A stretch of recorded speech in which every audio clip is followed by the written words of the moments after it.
Petrol के बढ़ते दामों के कारण पूरे देश में हाहाकार मचा हुआ है। विपक्ष हर रोज अलग अलग तरह से सरकार के खिलाफ प्रदर्शन कर रहे हैं और ये बताने की कोशिश कर रहे हैं कि ये जो फैसला लिया गया है वो आम जनता के हित में नहीं है। बढ़ती तेल की कीमतों की मार बस यात्रियों पर भी पड़ेगी। बात हम बिहार की कर रहे हैं। बस संचालकों ने किराया बढ़ाने की तैयारी कर ली है। लॉकडाउन के बाद डीजल की कीमतों में करीब 10 रुपए की वृद्धि हुई है। इस कारण बस परिचालन महंगा पड़ रहा है। संभावना है कि बस संचालक 25 से 30% तक किराया बढ़ाने की घोषणा कर सकते हैं। यानी कि जो सफर आप 300 रुपए में किया करते थे वो अब आपको करीब 390 से लेकर 400 रुपए तक में करना पड़ेगा।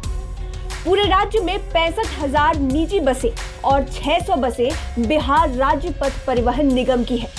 पिछले साल ही निजी बस संचालकों ने 20% किराया में वृद्धि की थी, यानी एक साल में 1.5 गुना किराया बढ़ा दिया जाएगा। एक साल पहले पटना से मुजफ्फरपुर का किराया 90 रुपए हुआ करता था। 20% बढ़ोतरी के बाद इसे 110 रुपए कर दिया गया था और अब 30% की बढ़ोतरी के बाद 143 रुपए के करीब किराया हो जाएगा। बस संचालकों का कहना है कि कोरोना वायरस संक्रमण के डर से बस में कम यात्री सफर कर रहे हैं। वहीं तेल की कीमतें भी काफी बढ़ गई हैं। इस कारण वे अब वर्तमान भाड़े में बस परिचालन करने में समर्थ नहीं है। हम आपको बताते हैं कि पटना से बिहार के मुख्य जिलों में जाने के लिए पहले का किराया क्या था। अगर आप पहले पटना से मोतिहारी जाते तो एसी बस का किराया 240 रुपए हुआ करता था, वहीं नॉन एसी का 200 रुपए। पटना से मुजफ्फरपुर सफर करते तो 140 रुपए, वहीं नॉन एसी में 110 रुपए। पटना से अगर आप बेतिया जाते तो आपको 300 रुपए का भाड़ा देना पड़ता था और नॉन एसी से सफर करने पर 260 रुपए लगते थे। पटना से अगर आप कटिहार भी जाते थे तो आपको एसी बस का किराया 300 रुपए पड़ता था और नॉन एसी का वही करीब 250।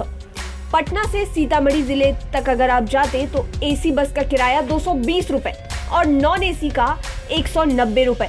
पटना से दरभंगा का 180 रुपए और नॉन एसी से सफर करने पर 150 रुपए।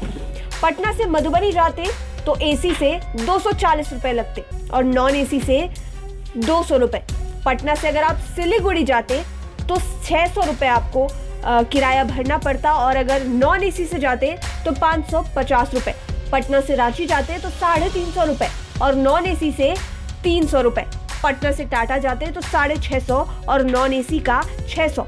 पटना से अगर आप पूर्णिया जाते तो आपको 350 रुपए लगते और नॉन एसी से आपको 300 रुपए भरना पड़ता। अब इन सभी जिलों तक बसों के द्वारा जाने पर आपको 30% अधिक किराया देना पड़ेगा।